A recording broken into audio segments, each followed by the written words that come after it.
when we were hearing about the exterior, all the hard work that went into getting it from brown to blue. Oh, right. And since we've got a facelift in here as well, so repainted.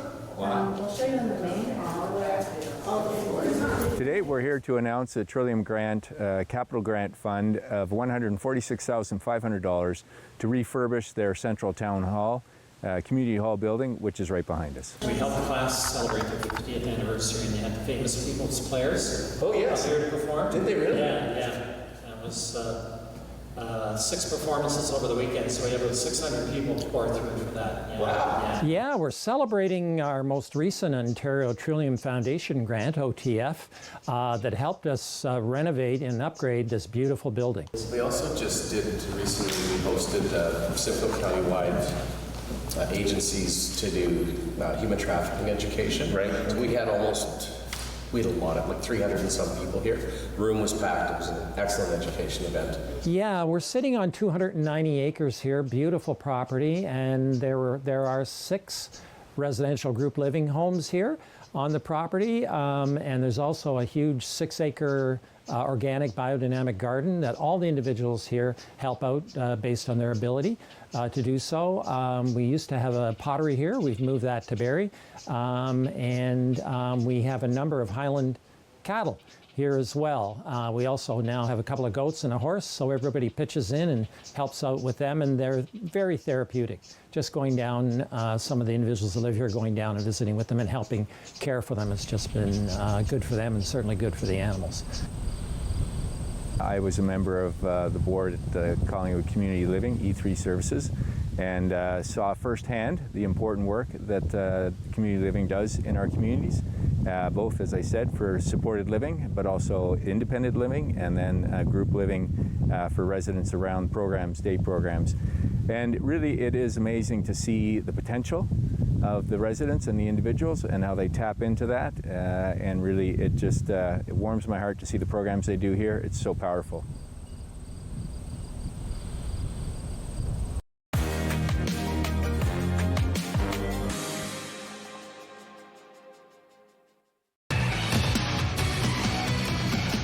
Hi, my name is Josh McCann, and I am the play-by-play commentator of the 2025 Boots and Hearts Barnburner game. And tonight was an amazing night at the Sadlin Arena, and in the end, it was a 10-10 tie, as we'll now take a look at some highlights from the night.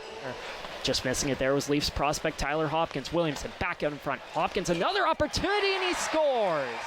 The first goal of the Boots and Hearts Barnburner belongs to Leafs prospect Tyler Hopkins, and Team Plaid leads 1-0. Baudouin into the zone, gets past Sorokin, gonna drive the net, and he'll score. And Tavares may take it back the other way himself. Byfield trying to catch up, but Tavares will take it in all alone, and oh, he hit the post! As close as you can come to scoring without actually finding the back of the net. Second chance for Tavares into the zone against Phillips. Tavares a shot and he'll score.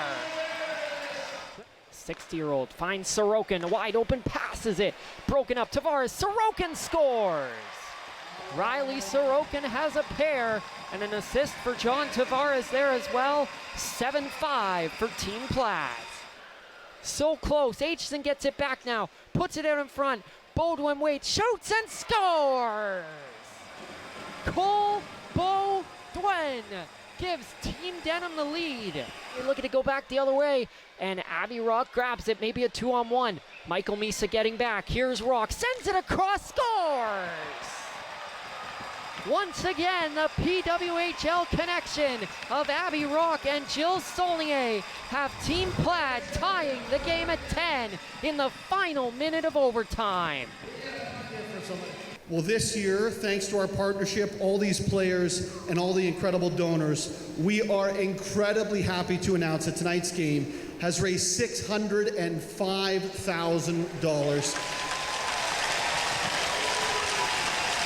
So in the end, the Boots and Hearts Barnburner charity game raised $605,000. That's a $200,000 increase from last year. Stay tuned to the Boots and Hearts Barnburner charity website for more details about the game for next year.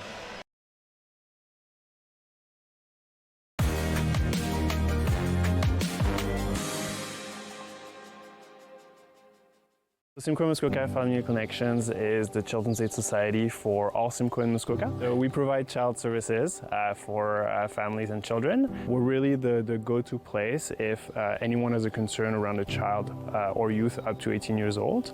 So our event is called Steps for Safety. It's the first edition of this event. We're wanting to raise $40,000 for our anti-human trafficking initiatives. Sex trafficking is quite prevalent in our community. Simcoe Muskoka is the second highest in the province for sex trafficking.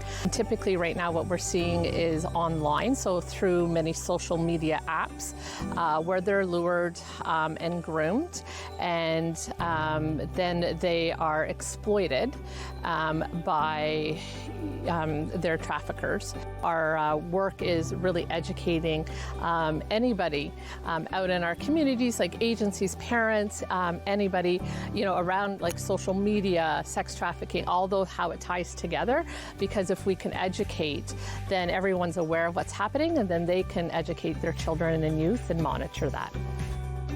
Well, it's all about connecting with the youth involved or the parent involved. So what we offer within Simcoe Muskoka Family Connextions is we have a leads group who work with at-risk youth or entrenched or exiting.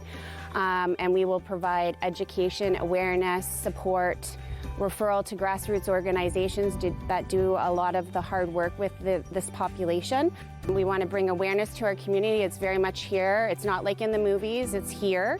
And every dollar raised goes specifically to the needs of our high-risk youth or moms that we work with or whoever it may be involved. So you can go to our website, familyconnections.ca. There's some information on there. You can also Google it, Steps for Safety, a walk to end sex trafficking. Otherwise, you can also email us at communications@familyconnections.ca, and we'll be happy to answer any questions you may have.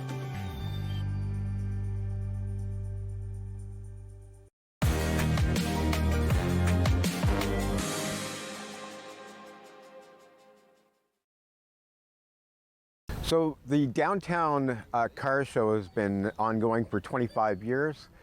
Last year, we were speaking with downtown Orillia, who thought it'd be great to have a charity run this show. It's just Rotary's second anniversary of running it, 25 years of downtown having this car show. It's just special based on the community coming together. The difference is all money goes to charity for our local needs. We have 25,000 visitors that come through that day. We have space for 400 cars. So we have an online registration. It's $20. All of that registration fee and anything that we do, such as we have vendors, all that money, we do things on the local needs like wheelchair ramps in homes, smoke detectors one year that we put in the community. We've handed out turkeys. Of course, Rotary International donates money to end polio. It's a great coming together of the community on that day. It's something that people look forward to.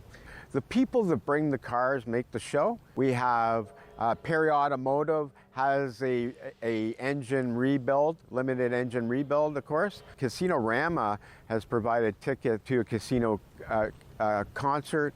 The Opera House is presenting some prizes. So if you go to rotaryorillia.com and you go to the car show and you sign up, you're eligible to win those prizes. It's another opportunity for you to come to Orillia, see the shops downtown. We've got amazing shops. And with those cars that are down in the entirety of the downtown, it just makes for another attraction. And really, Orillia is one of the best waterfront communities in all of Ontario.